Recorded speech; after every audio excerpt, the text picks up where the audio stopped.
We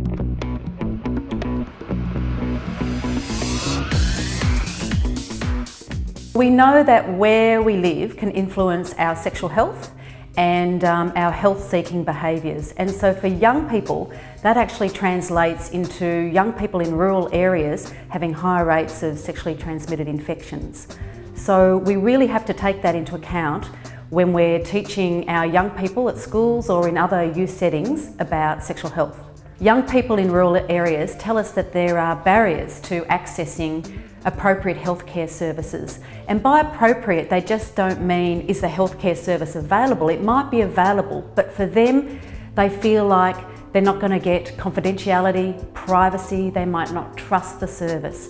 They're also looking for a service that is low cost or no cost and very accessible to them. Transport needs to be available to get there. Some young people fear being judged when they access a service, and are fearful also that they might not get the service they want.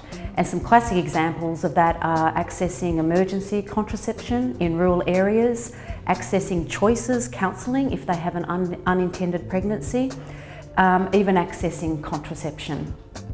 So it's a well-founded fear that young people have that their behaviour is under surveillance in small towns and that they might not get the service they want because of judgmental attitudes in their small towns.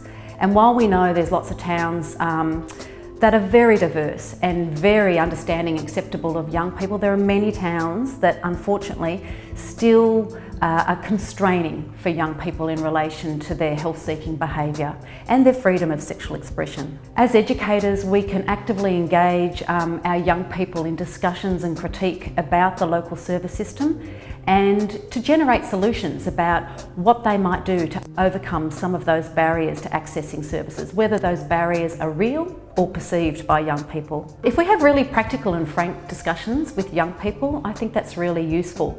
Where would you go to get a condom if you didn't want the world to know? What about accessing emergency contraception? And who might you ask for support? If you or your friend had experienced sexual assault or unwanted sexual pressure, again, who would you go to for support and understanding? So the more practical and real we can get with young people about their local environment and their local health support system, I think the better it will be. Some young people are always going to want to access services outside their local communities, regardless of how wonderful those services might be.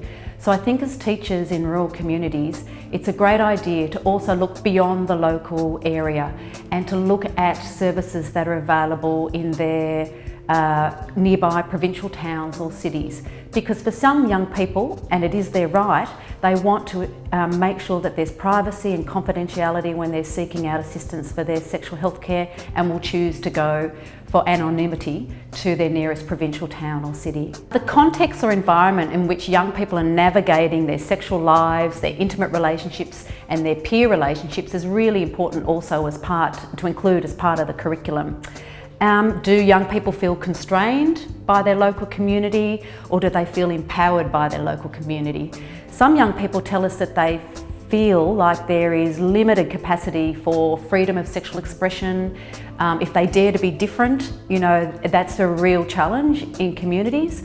So they are still constrained by, those traditional gender stereotypes, the gender norms and the social norms and the ways in which they're expected to behave as young women and young men in their rural communities. One of the benefits of rural communities is there's often close relationships between schools and youth workers and health workers and the health service system. There can be the capacity and the will to work with young people to change the service system. I think it's important that young people are involved in that. They both lead the change and they're instrumental in seeing that change happen. And there's some great examples in rural Australia where young people have been driving the change to make the sexual health service system more acceptable to them.